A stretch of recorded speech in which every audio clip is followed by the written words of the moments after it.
Plants in gardens have been used as a therapy tool for decades. Pretty common knowledge at this point. Plants help with the air quality, they help reduce stress, they help you sleep better. There's a ton of other benefits that they give you. What I really want to talk about today are the things that I learned because of plants that made me better at my job. So the first one, patience. In true millennial style, when I first started collecting plants, I just dove in. I didn't do any research in them. I said, you know what? It's a plant. I'm going to water it, give it a little bit of light, maybe from a window somewhere in the house. And I'm just going to stick them where I think they look cute and it'll be fine. And then with my ridiculous thought process, I assumed that I would have a jungle walking into my house. You did. You crazy son of a bitch, you did. Well, I was wrong. Plants, for the most part, grow pretty slowly. I had to learn that I had to put in work to make something grow and to make it into what I wanted it to be. A lot of the plants that are behind me started like this, tiny little plant. Most of them started from one leaf, and I had to learn that it's okay that it starts small and I grow and develop it into something bigger. It's okay for it to take its time. I can't force it to do anything but take its time. So I had to learn to appreciate the time. I had to learn to be patient with myself and patient with the plant and just adapt a more calm mentality when it comes to basically all things in my life. We're not all going to have the best and greatest and fanciest car or house or job. And sometimes you have to start small to build up to that. And I needed to learn to be okay with that. For me, because I'm such a go, go, go person, that was probably one of the harder lessons for me to learn. It was kind of a, if you build it, they will come. So I had to learn to just wait, which doesn't come naturally to me, but now that I'm seeing the fruits of that labor, I appreciate it more. So I've adapted that into how I approach work and how I approach my relationships with people. I can't make something happen overnight. I'm not a magician, and I can't make people do anything that they don't want to do. Otherwise, I'm just going to be a big stress ball because I'm trying to force something to move at a pace that I'm more comfortable at. I am not the center of the universe. The next thing that I think plants can teach people is about individuality and respecting individuality. I'm going to keep picking on my little baby syngonium. Syngoniums are part of this big group of other types of syngonium. You would think that because it's a syngonium, and I have a lot of syngoniums behind me because they're one of my favorite plants, that they all need the exact same thing. They all need the same light, food, soil, water, wrong, once again. Depending on the stage of their growth, depending on the pattern on the leaves, depending on the root system.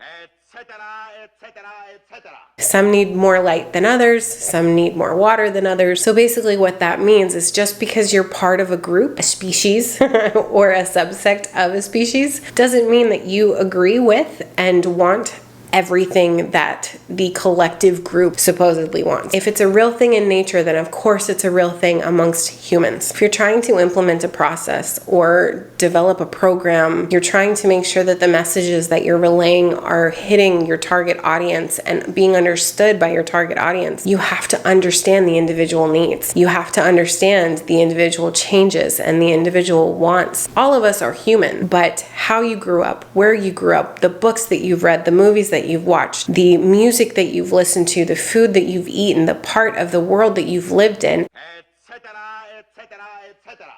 it adds up to a really amazing diversity that I really appreciate, and I use plants to help explain that to people when I'm teaching classes. This next lesson is about understanding the needs of others and being respectful of those needs and not forcing my own needs onto another person. I'm going to use my fiddle as an example. When I first got it, I wanted my fiddle to look a certain way. I wanted my fiddle to be in a very specific corner of my home. I wanted my fiddle and a chair in front of it so that I could read a book under my fiddle, and it was going to be this whole romantic image. Oh my gosh. I did that, and my fiddle started losing leaves, and it got very sad, and people think that they're really difficult, but they're not. I just needed to stop forcing my fiddle to be what I wanted it to be. I had to change where it was. I had to change the soil that it was in. I had to change the pot that it was in, even though I loved the pot that it was in. I had to add a grow light because the only places that it could fit didn't have enough light for it. I had to change everything to meet the needs of the individual. So basically what that means is is you cannot force another person to respond or react the way that you want them to. You can have an idea in your head, a romanticized view in your head of how things are going to be, and because it makes sense to you doesn't mean that it works for that person. You have to stop projecting your own needs onto other people. Going back to an old video, we are in charge of ourselves. We are in charge of our own happiness, our own growth, our own development, and it's unfair to put that pressure on another person's shoulders. Ultimately, that mentality and that way of being is going to lead to you being unhappy and possibly damaging a relationship and or losing a job. Be willing to think beyond yourself and your own needs and be selfless when you're dealing with other people. Be selfish at a time where it makes sense, when it's your boundary setting, when it's your goal setting, when it's the things that you need. Resilience. And this one, the plant community is going to come for me. I'm so sorry, I didn't know. I had some plants that lost all of their leaves and I didn't understand why, and I just assumed that they're dead and that's it, and I threw them out. It wasn't until maybe a year ago that I stumbled across something on YouTube. Was, hey, this sometimes can happen when plants are stressed. They kind of shut down on you. Check the root system before you kick them out. Check the foundation before you kick them out. They're probably still okay and probably still alive. You just need to change the stupid thing that you're doing to help them thrive. I'll put up another example. Of course, it's another ficus. This is a ficus Audrey. She lost all of her leaves. That's when I started doing research on leaf loss because I didn't want to get rid of it. I really loved how it looked before and I didn't want to start over with another one. I looked at the root system and I realized the root system is healthy. It just wasn't in a good spot. It was too dark and it was too wet. Once I put her in more light and started watering when she needed it, ended up happening, I had to repot her without any leaves just because she had that many roots. She was so root bound. Repotted her and a few months later, these leaves popped up. Is she as full and beautiful as I want her to be? No, of course not. But she's gonna get there because I took the time to think about the individual and stopped putting her where I wanted her to be. Sometimes people go through dark times. Sometimes someone does something out of character. Sometimes your best employee starts showing up late or calling out or gets sick a lot. Sometimes their work product isn't what it was before. If someone is being abusive or just violating all of your boundaries, of course do what you need to do to remove them from your circle. Beyond an extreme case like that, figure out if they need help. Do they need to be moved into a different role? Does the person need additional support? We are so much bigger than what you see. We're bigger than big bushy leaves that you see at the top. There's a whole world happening beyond the surface that you as an employer or friend or spouse might not be fully aware of. So if something has changed, if it's out of character for that person, talk to them. Be a support system. Ask them what you could do to help. Maybe not to get them back on track because maybe they can't be that person anymore. To help them get to a good place. And be patient through the process. Sometimes foundation is good, but we need to do some work to make it stronger before we're able to do any more growth or movement. I'm going to put this as like a little asterisk with that particular one. It's also vital during times like that you work on your empathy. People have things happen in their lives every day that you're not privy to. And are you really going to throw somebody out for making a mistake, for being human, for not being perfect? This last one was really hard for me. Sitting still is not doing nothing. I use my second favorite plant in this room as an example. Can you see that? This is a Thai constellation. I have a couple of these babies now. It wasn't putting out any leaves. I was getting frustrated. I didn't know what was going on. I got really, really sad. Like, oh my God, I'm going to kill one of these plants. And finding them is really difficult when they're this small. And getting them any bigger is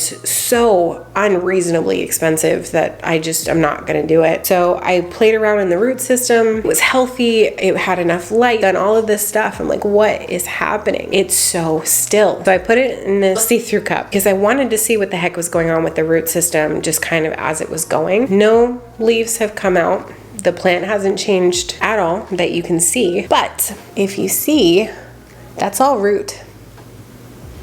That's all root growth. Just because you can't see something changing or evolving, and just because you're not moving, doesn't mean your life has stopped. Doesn't mean that things aren't happening, that things that you put out in the world aren't growing and developing and moving. When we sit still to do yoga, meditation, read a book, even watching a movie where you're kind of not really paying attention to it, doesn't mean that the world has stopped and that things have ended. Things are still happening underneath the surface. The system is still growing and developing and changing. You just can't see see it at the top. And we are a people that like things to look a certain way, and we like instant gratification. What I learned with this, I like being in this room, and I like coming in this room every single day and looking at all of the plants, and I'm not going to see a big difference from day to day. I like sitting in this room just with the fan on, listening to the humidifier, because while you're not going to see, like in 4 seconds, this plant is going to pop another leaf, you know that it's still growing, and that the things that you're doing to help develop and support, making a difference in what really matters, which is the foundation. This is how it makes sense for me. I needed to be okay with not having everything that I wanted immediately. I needed to be okay with silence. I needed to be okay with myself. I needed to be okay with providing someone with tools and allowing them to take their time and implement what they wanted, what worked for them, and not implement what they don't want, for their growth and their journey to be on their terms, at their pace. And maybe I'm not going to be able to see this miraculous thing happen. Not everything that we accomplish has an award at the end. Not every step towards the future is this momentous one giant leap for mankind. It's okay for it to be that way, and you need it to be that way so that you can appreciate when those big moments happen, while also appreciating the little things. The things that I want long term are going to happen. Is it going to be exactly how I want it to be? Absolutely not. But is it going to still be worth it? Yes. I hope this helps you along your journey. If you have questions or you're just confused by something that I'm doing, of course, reach out. When enough of you do it, it sparks the need for videos like this, which I enjoy doing because it's answering a question directly from you. Thank you again for supporting the channel and HR Psych, and I will see you again soon.